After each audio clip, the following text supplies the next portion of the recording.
Hello friend, आज आपण chicken रस्सा बघूया। तर चिकनसाठी पहिलं आपण वाटप भाजून घेऊया। मालवणी पद्धतीत करायचं आहे।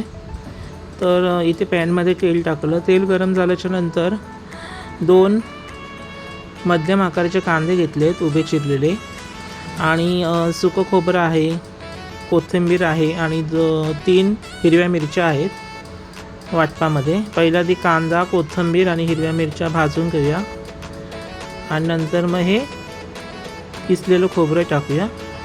हे बघा, हे चांगलं असं वाटण भाजून झाल्याच्या नंतर मिक्सीमध्ये त्याची पेस्ट करून घेऊया। हे बघा, मी ते अर्धा किलो चिकन आणलं आहे, आणि त्यासाठी मी तेवढं साहित्य घेतलेलं वाटणाचं। तर त्या अर्धा किलो चिकन स्वच्छ धुतलं, मीठ टाकलं चवीनुसार, हळद टाकली, आणि हा घरगुती मालवणी मसाला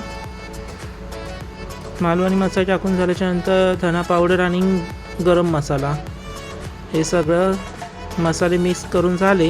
त्याच्यानंतर चिकन चांगलं असं मसाल्यांमध्ये असं घोळून घेतलं। हे बघा, आणि 15-20 मिनटं ठेवूया हे व्यवस्थित। 15-20 मिनटं झाल्याच्या नंतर आपण गॅस पेटवला, त्याच्यावर एक टोप ठेवला। आता त्या टोपामध्ये तेल टाकलं। चिकनला थोडं तेल जास्त लागतं। आणि हा बारीक चिरलेला कांदा फोडणीसाठी, 1 तमालपत्र, हे सगळं तेलामध्ये जरा फ्राय करून घ्यायचा। कांदा एकदम पण फ्राय नाही करायचा, मध्यम। त्याच्यानंतर ठेचलेलं आलं लसूण पेस्ट तेलामध्ये परतून झाली, तिला कच्चेपणा असतो की नंतर मग थोडा आपला घरगुतीच मालवणी मसाला टाकायचा फोडणीसाठी।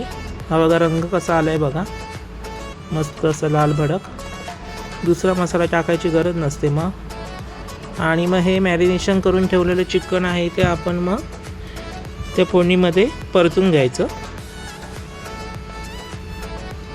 मस्त होतं मालवणी पद्धतीत, असं करून बघा। आणि हे सगळं असं खालून वरून सगळं परतून घेतलं की नंतर मग शिजण्यासाठी त्याचं झाकण ठेवायचं आणि पाणी वतायचं झाकणामध्ये, म्हणजे ते खाली लागत नाही। आणि मग 15-1 मिनिटांनी मध्ये अधूनमधून झाकण ओपन करून ते ठेवला। हे बघा, 15-1 मिनटं झाली आहेत। चिकन हे शिजतच आलं आहे, फोडी त्याच्या पीसेस। तिकडे मी एका साईडला गरम पाणी करायला ठेवलं आहे, म्हणजे आपल्याला रस्सा करायचा आहे। तर नंतर गरम पाण्याचाच वापर करायचा चिकनमध्ये, थंड पाण्याचा वापर करायचा नाही। हे बघा, वाटण टाकलं मी, आणि आता परत हे सगळं मिक्स करून घेऊया खालीवर। खूप छान येतोय वास। आणि मग आता रस्सा करायचा म्हणून थोडं आणि पाणी, मी गरम पाणी टाकलं, जास्त पण पातळ नाही, मध्यम केलं आहे मी।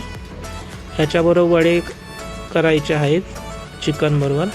तर हे अशा पद्धतीतले चिकन तुम्ही करून बघा, मस्त लागतं। आणि माझं रेसिपी आवडली तर लाईक, सबस्क्राईब आणि शेअर करा माझं चॅनल, लिंक शेअर करा, म्हणजे बाकीच्या लोकांना पण कळेल, ते वेगवेगळ्या रेसिपी बघू शकतात। हे बघा, आता चिकन हे तयारच आहे।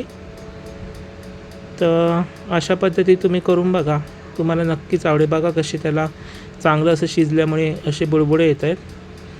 चला मग,